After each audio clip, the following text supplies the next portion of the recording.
Olá, sejam todos bem-vindos a mais uma aula introdutória da nossa programação LGBTQIA+, durante o mês de junho. Eu sou o Júpiter, sou MC, trans, não binário, poeta, designer, enfim, eu faço um monte de coisa. Mas hoje eu vim aqui pelo canal da Introdução A para te apresentar um material de ideias introdutórias sobre questões políticas e sociais. Hoje teremos como tema da nossa aula Introdução às Identidades de Gênero Não Binárias, ministradas por mim e por Outiel, que é uma pesquisadora de gênero e sexualidade muito incrível. Eu estou tendo a honra hoje de falar com ele e queria dizer, né, Outiel, que sinceramente está sendo, muito da hora poder trocar essa ideia com você, porque você é uma das pessoas que mais me ensinou, assim, durante o começo da como eu posso dizer, do meu encontro com a minha identidade, assim. Então, através, né, do site orientando.org e através de te acompanhar mesmo nas redes, você foi uma das pessoas que mais me ensinou. Então, eu quero te agradecer e agradecer essa oportunidade aqui na Introdução A para a gente ter essa conversa. Bem-vindo! Obrigada. Eu não sei nem como reagir, porque eu não estou muito acostumado com elogios, mas ok. Valeu, também estou muito feliz de estar aqui também, contigo também, enfim, participando também desse projeto muito bacana. Bem, como já foi dito, meu nome é Altiel, esse é o meu nome atual. Eu sou uma pessoa trans não binária também. Eu uso o conjunto de linguagem sem artigo, pronome elu e finais de palavra com em. Eu me identifico especificamente como aporagênero, que é um gênero totalmente separado do binário. Sou polissexual, me atraio por muitos gêneros, mas não todos. E, bem, eu sou um pesquisador e autônomo, tecnicamente, porque todas as minhas pesquisas eu faço por livre iniciativa minha, né? Não estou associado a nenhuma instituição, nenhuma faculdade, nem nada disso, mas ainda assim faço minhas próprias pesquisas. Uso todo tipo de fonte, desde o conhecimento de comunidade, que também é válido, até artigos, teses, coisas mais da academia. Sou militante independente, eu falo de várias pautas, mas principalmente da LGBTQIAPN+, que é a que mais me atravessa. E eu acho que é isso. Estou aí fazendo conteúdo, também com uns projetinhos aí que ainda vão aparecer. Mas acho que é isso que eu poderia falar sobre mim. Sei lá, né? Humildade faz parte, mas a gente não pode deixar de reconhecer a importância que você trouxe, assim, para falar sobre gênero na internet, né? Conta um pouco mais sobre essa história de você falar um pouco disso. Eu sei que você foi uma das pessoas que trouxe bastante coisa para o canal orientando.org, para o site orientando.org. Bem, eu ajudo no site orientando.org, mas quem ainda faz a maior parte do conteúdo é a Aster, que é Zia Administradore. Eu já fiz uma outra coisa lá e ainda vou fazer algumas outras coisas.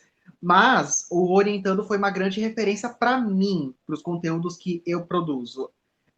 Depois que eu conheci o Orientando, eu reconfigurei totalmente minha militância, minhas abordagens, meu conteúdo, o jeito como eu via a comunidade, tudo. Foi muito bom para mim. Foi muito bom ter conhecido o Aster também e a equipe, né? Então, a partir daí eu comecei a produzir meus próprios conteúdos. Já desde antes de conhecer o Orientando, já tinha interesse nos assuntos da comunidade. Porque, bom, eu sou uma pessoa curiosa e eu gosto de espalhar informação. Eu vejo coisa nova, eu quero que o mundo inteiro saiba. E foi o que aconteceu com a comunidade. Eu ia descobrir as coisas da comunidade, eu pensava, o mundo inteiro precisa saber isso. E aí é isso, eu vou pesquisando, vou desenvolvendo, vou dando aquela mastigadinha às vezes, quando o conteúdo é muito denso, muito complexo também. E desde então eu fui me envolvendo com ativismo. Eu comecei com ativismo, eu diria que em 2014. Eu vou colocar que foi em 2014, que foi quando eu criei meu primeiro blog, que na época era Um Garoto Alternativo, aí depois eu mudei para Um Garote Alternative. Atualmente eu tenho o blog Alternative. Então, é isso. Eu estive fazendo meus conteúdos também nas minhas próprias redes sociais. Atualmente eu tenho o Instagram e o Mastodon. O Mastodon, para quem não sabe, é uma rede social alternativa parecida com o Twitter. Eu recomendo ela também, é muito bom. E é basicamente isso. Eu participo tanto com a equipe do Orientando também, quanto com outros grupos de ativismo também. Vira e mexe, estou aí dando uma palestra, dando curso, dando curadorias que eu não cobro nada, né? Mais que eu dou para as pessoas. Eu falo, olha, você pode passar dessa forma, ou você poderia usar isso aqui, sabe? Vou dando aquelas diquinhas. Porque eu quero que todo o conteúdo seja bom, sabe? Então, acho que é isso. E eu me dedico muito à produção de um conteúdo mais inclusivo, mais amplo. Talvez às vezes eu não consiga passar de uma maneira tão fácil, mas eu sempre quero passar da melhor forma possível e que represente o máximo de pessoas possível. É com isso que eu me preocupo mais com os meus conteúdos. É isso. Massa, que da hora que você participa de tanta coisa. Eu, inclusive, acompanhava também o Me Garote Alternative, uso de referência nas minhas palestras, enfim, sempre que eu vou falar de não binaridade. Mas, enfim, vamos falar de não binaridade, então.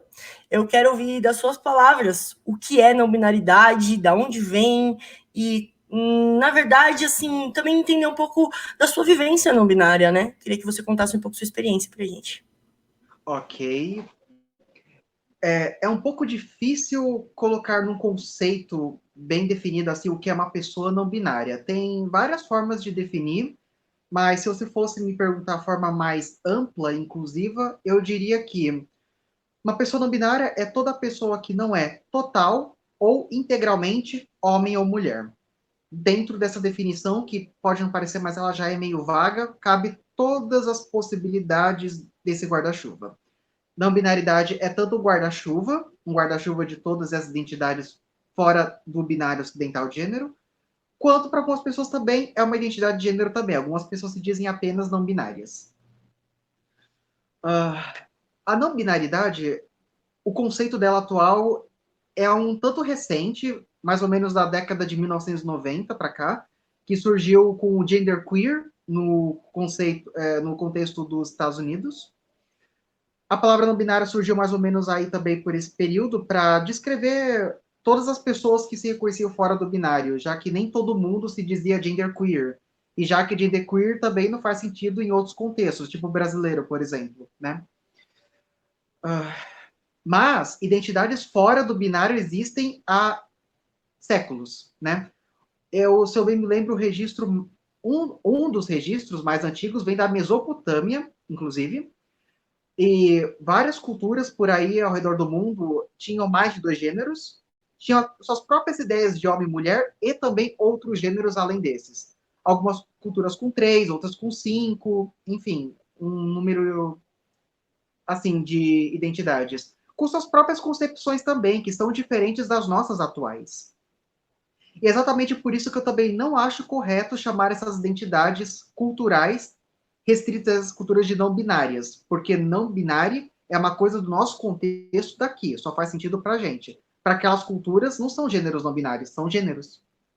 Né? Mas outras culturas também é interessante, porque outras culturas têm ideias de gênero e de identidades que a gente poderia fazer paralelos com agênero, que é a ausência de gênero, com bigênero, que é ter dois gêneros, com andrógene, que é um gênero misturado com dois gêneros, geralmente homem e mulher. É muito interessante que outras culturas já tinham também umas ideias assim. Bom, a minha vivência, eu não tenho muito o que falar sobre ela. Eu diria que eu fui me descobrindo conforme eu fui tendo contato com o assunto em si, né? Porque antes eu não tinha ideia de que existia. Eu lembro que a primeira vez que eu vi uma coisa sobre não binaridade foi numa postagem do Facebook, uma postagem super fofinha, falando de possibilidades de gênero. Aí, você pode ter, por exemplo, sido designado de um, mas se conhecer no outro e tudo mais. Aí mostrava também que as pessoas poderiam ser os dois ou não ser nenhum. Eu, uau, é mesmo? Caramba.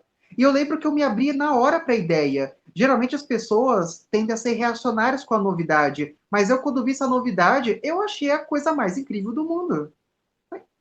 Nossa, mas que bacana! Eu não sabia. Sim, porque eu pensei, se existe a azulzinho e se existe o rosinha, por que não existem outras cores também? Outras tonalidades, sabe? Outras possibilidades. Deve ser a mesma coisa com o gênero também, provavelmente. Muito embora eu ainda não tivesse uma cabeça ainda tão desconstruída assim, mas a possibilidade veio para mim muito receptiva. E conforme fui me descobrindo, pesquisando, analisando também o meu passado, vendo a minha dinâmica com a sociedade, eu fui me descobrindo. Eu comecei na identidade homem não binário, porque a princípio eu me reconhecia ainda num gênero que ainda levava em consideração o conceito de ser homem, já que era a minha leitura, já que muito da minha vivência ainda vinha dessa coisa do ser homem. Eu reivindiquei o ser homem para mim várias vezes. Eu me reconheci até então como um menino cis gay, então eu tive que reivindicar uma hombridade para mim, porque ela era rejeitada para mim por causa da sexualidade. Aí, com o tempo, eu fui percebendo que não, nem o ser homem era relevante para mim. E atualmente eu me reconheço nesse gênero totalmente fora do binário. Nem masculino, nem feminino, nem neutro, nem uma mistura dos dois. Uma qualidade única. Uma qualidade essencialmente não binária mesmo. Única, né? Se eu fosse comparar com cores, se homens são azuis e mulheres são rosa, eu sou amarelo. Um amarelinho longe desses gêneros. É uma ótima analogia para se fazer. Então, esse foi um processo de autodescoberta. Eu racionalizo muito o gênero. Eu racionalizei muito o meu gênero, né? Geralmente é uma coisa subjetiva que as pessoas mais sentem, mas eu racionalizei muito. E eu percebi que, não, eu realmente, apesar do meu corpo, da minha leitura e da minha bagagem até aqui, eu sou algo totalmente fora desse binário. E é como eu me reconheço no momento. Talvez, daqui a um tempo, eu me reconheça de outra forma. Eu confesso, eu flerto um pouco com a ageneridade, com a ausência de gênero. Eu flerto um pouquinho com ela. Talvez eu rejeite daqui a uns tempos o conceito de gênero, mas até então é o que está valendo para mim no meu contexto atual. E acho que é isso que eu poderia falar. Sim, é muito doido pensar, né, que a gente vai entendendo cada vez mais sobre gênero e a gente vai se acessando cada vez mais, se descobrindo cada vez mais também, né? Porque até então, até a gente ter contato com isso, não era algo palpável para a gente tinha o que era apresentado para a gente e ainda assim não se encaixava, né? Então, quando a gente começa a entender um pouco mais de outras possibilidades de gênero, a gente vai se encontrando e falando, putz, é isso, é isso. E faz muito sentido, né? Muito da hora, saber dessa possibilidade da gente se encontrar, né? E eu queria que você me falasse um pouco sobre o gênero Mogai, porque eu acho que muita gente fala, ai, nossa, quantos gêneros será que existem, né? E tem uma galera que leva em conta os gêneros Mogai de uma maneira muito pejorativa mesmo. Aí começa a falar, agora eu sou um helicóptero de guerra, e bababá, sabe como é que é, né? Enfim, então eu queria que você, se pudesse, por favor, explicar um pouco sobre gêneros Mogai e também sobre a diversidade de gêneros que a não binaridade abarca. Ok, bom, eu só vou apontar primeiro. Mogai era inicialmente uma alternativa à sigla LGBT e suas variações. Porque o Mogai, sob a significa orientações e alinhamentos de gênero marginalizados e intersexo, né? Então era para abarcar toda a diversidade que estava fora dos padrões perissexo, cisgênero e hétero. E aqui eu uso hétero como algo estritamente hétero, algo que só pode ser descrito desta forma. Então, esse é o Mogai. Aí, com o tempo, o Mogai acabou virando esse nome para um nicho de comunidades virtuais que cunham diversas identidades. E, ok, as pessoas podem cunhar o que elas quiserem e usar os termos que elas quiserem também. Até aí tudo bem. O que as pessoas conhecem por gêneros Mogai geralmente são identidades mais incomuns que são cunhadas em comunidades Mogai. Disso veio os xenogêneros, por exemplo, que até hoje causam uma grande polêmica e eu até hoje também não entendo muito porquê. Mas muitas vezes todo esse reacionarismo é falta de contato, é mais por ignorância mesmo. Toda novidade traz reacionarismo.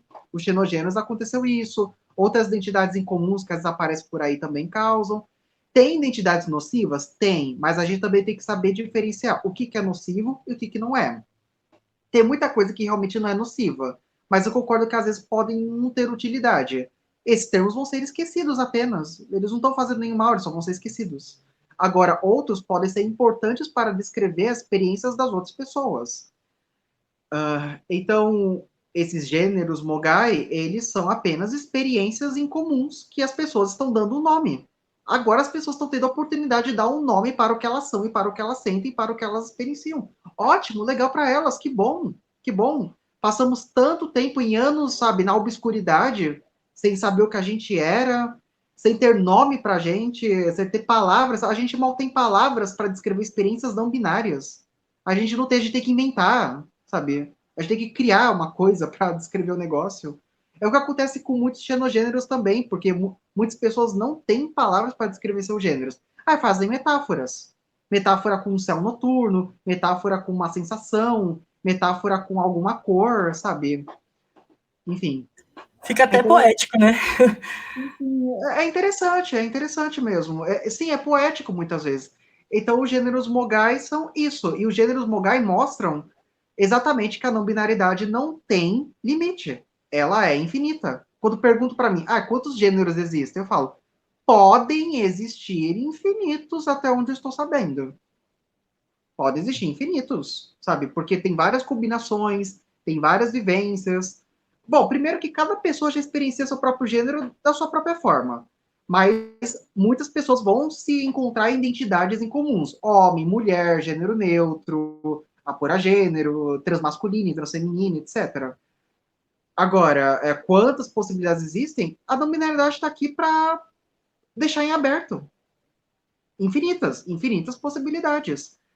Dá para categorizar tudo? Talvez não, mas são infinitas possibilidades. E é isso que é bacana. Sim, né? É isso. A não binaridade ela é um não lugar, ela não é algo definido, né? Como homem e mulher. É o que não é, né? Homem e mulher. Então é uma infinidade e uma variedade muito grande de combinações que podem acontecer e cada um vai saber qual é a melhor definição mesmo. Não tem jeito, né? Que vão Mas a gente mudando sabe. também, conforme as experiências das pessoas também. Conforme as pessoas vão vivendo, novas perspectivas surgem, novas identidades vão surgindo também. E é uma coisa do nosso contexto atual. Se vivêssemos numa sociedade sem gênero, não teria nada disso. Também depende do contexto também da sociedade. Sim, total. E assim, a gente tem sofrido vários ataques, né, por ser não binários, assim, acho que desde sempre, né? Aliás, antes de existir, antes da gente ter esse conceito sobre não binaridade, a gente já sofria vários ataques na vida, assim. Eu acho que isso também constitui um pouco dos nossos gêneros, né? Mas assim, existe algum termo que a gente pode usar melhor para definir esses ataques? Porque a gente sabe que identidades trans, né, identidades não binárias, são identidades trans. Mas, para além de transfobia, é bem específico, né? Porque os ataques também são muito binaristas e invalidam a gente de várias formas. Então, existe algum nome que a gente pode usar para isso? Bom, só fazendo duas pontuações, que sim, não binaridade está dentro do guarda-chuva trans ou transgênero, mas nem todas as pessoas não binárias se reivindicam como trans. É por questões pessoais ou até políticas. E tudo bem. E também a questão da violência que a gente passa, só mais uma pontuação, é de que é engraçado, porque às vezes nós passamos coisas muito parecidas com pessoas inconformes de gênero, como viados, bichas, sapatões, porque é assim que somos lides, é assim que somos presumides, sabe? Então é muito parecido, às vezes tem umas conexões.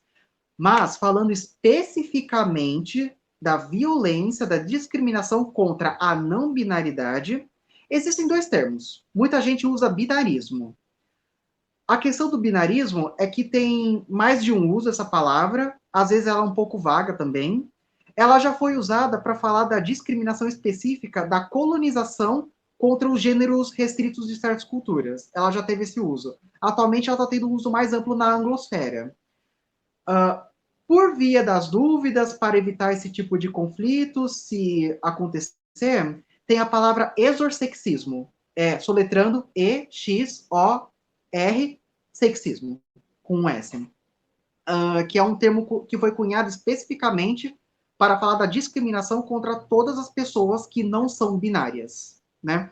Porque, sim, a princípio, pessoas trans e pessoas não binárias passam coisas muito parecidas ou até idênticas. Mas chega um momento que tem um divisor aí.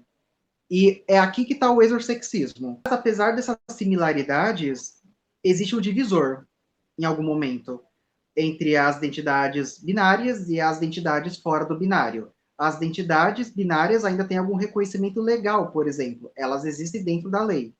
As identidades não binárias, não. E tem discursos de ódio que são específicos contra pessoas não binárias, que podem ser cometidos também por pessoas transbinárias, e elas podem se beneficiar também do ódio cometido contra pessoas não binárias. Aí é uma coisa mais específica. Para isso tem exorsexismo. Então, o exorsexismo acaba englobando discursos de ódio específicos contra identidades não binárias, ou aquela coisa de, tal identidade parece que existe, mas essas aqui não existem. Ficar policiando, ficar exigindo das pessoas não binárias androgenia ou alguma inconformidade de gênero para elas aprovarem que elas são alguma coisa. Eu diria até que exigir também disforia de gênero de pessoas não binárias também, incluiria nisso, para validá-las, entre muitas outras coisas. Então tem o termo exorsexismo que eu recomendo. Mas binarismo também não está errado. Mas caso queira uma coisa mais específica, tem essa palavra, que pode também se destacar melhor, porque ela é nova, porque ela quase não é conhecida também por aqui, e também porque ela foi criada mais especificamente para falar disso. E ela pode ser mais fácil de identificar também. Entendi, tá aí uma palavra que eu até conhecia, mas eu nunca lembrava dela, porque ela é um pouco difícil mesmo, né?